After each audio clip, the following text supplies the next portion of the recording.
अरावली पहाड़ पे भरम फैलाने वाले लोग ये वीडियो जरूर देखें। दूध का दूध और पानी के पानी इस वीडियो में हो जाएगा।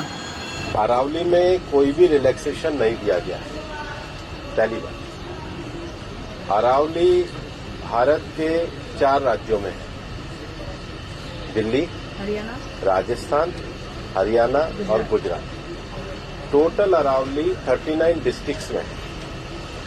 अरावली की पिटीशन 1985 से चल रही है।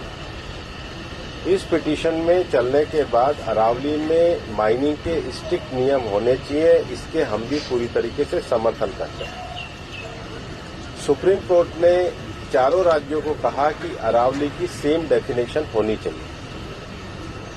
सेम डेफिनेशन में 100 मीटर को, जो कि 1968 का जो जियोलॉजी का स्टडी है रिचर्ड मॉर्फी, उसके कारण है। कुछ यूट्यूब चैनल ने और कुछ लोगों ने एक कंफ्यूजन खड़ा कर दिया कि 100 मीटर का अर्थ होगा टॉप के 100 मीटर। ऐसा नहीं है। उसका जो बेस स्ट्रक्चर है, जो पर्वत का बेस स्ट्रक्चर है, अगर वो जमीन के अंदर भी 20 मीटर है, वहां से लेके 100 मीटर तक प्रोटेक्शन है। तो जो 100 मीटर का प्रोटेक्शन है, जो लोगों ने कंफ्यूजन करा है कि मतलब ऊपर का 100 मीटर है, नीचे खुदाई कर सकेंगे, वो नहीं है। मैं आपको फिर क्लियर कर रहा हूं।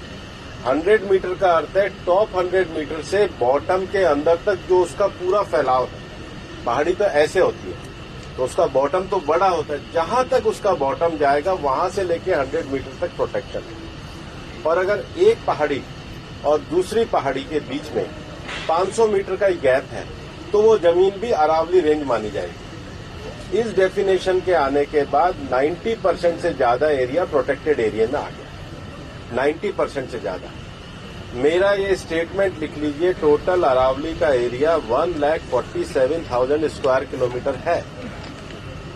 इसके बाद केवल अभी की जो मेरे पास 39 डिस्ट्रिक्ट है, केवल 217 किलोमीटर, मतलब 2% में ही माइनिंग हो सकती है। और वो भी हर तरीके से नहीं हो सकती। उसके लिए भी सुप्रीम कोर्ट ने डायरेक्शन दिया है कि आपने जैसे सारंडा और झारखंड में एक पूरा पहले माइनिंग प्लान बनाया है, वो प्लान तैयार करिए। वो प्लान तैयार करने के बाद भी ICFR जो इंस्टीट्यूशन है उसकी परमिशन होगी, उसके बाद ही परमिशन मिलेगी। दिल्ली में कोई भी माइनिंग अलाउ ही नहीं है, ना होगी। मैं फिर दोहरा रहा हूं, दिल्ली के अरावली हिल्स में माइंस पूरी तरीके से बैन है। अरावली में लगभग 20 से ज्यादा फॉरेस्ट रिजर्व प्रोटेक्टेड एरिया वो एज इट इज रहेंगे। तो reserve area, protected area, even 100 metre भी पहले क्या होता था, जो लोगों ने करा था कि टॉप को छोड़ के नीचे खुदाई करते थे, तो वो एक तरीके से उसके चारों तरफ करते थे। अब वो भी नहीं कर सकेंगे।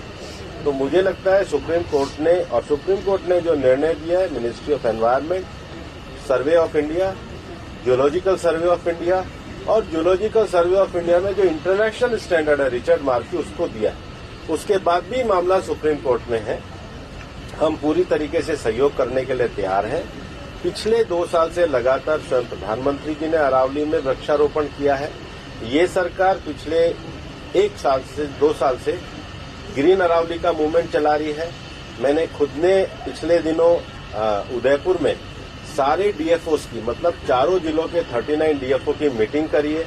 हम हर डिस्ट्रिक्ट में अरावली की नेटिव स्पीशीज का एक नर्सरी लगा रहे हैं। हम ग्रीन अरावली के लिए प्रतिबद्ध हैं। ये एक झूठ फैलाया जा रहा है। और सबसे बड़ी बात है कि ये जो रिपोर्ट है, ये 2006 से राजस्थान में ऑलरेडी लागू है। जितने लोग अरावली पहाड़ पर नफरत फैला रहे हैं और प्रोपेगेंडा चला रहे हैं, क्या अरावली पहाड़ का कोई नाखून है क्या कि एक दिन में कट जाएगा? अच्छा, बीजेपी क्यों तोड़ेगी? क्यों बीजेपी का स्वच्छ हवा नहीं लेना है क्या? क्यों बीजेपी को लोग वोट नहीं देते हैं क्या? उसको स्वच्छ हवा नहीं चाहिए क्या? खाली कांग्रेस का प्रोपेगेंडा है। अरावली पहाड़ी का माने एक दिन में कोई टूट जाएगा क्या? उसको कई साल लग जाएगा तोड़ने के लिए। पागल लोग हैं क्या मन तोड़ने देंगे उसको?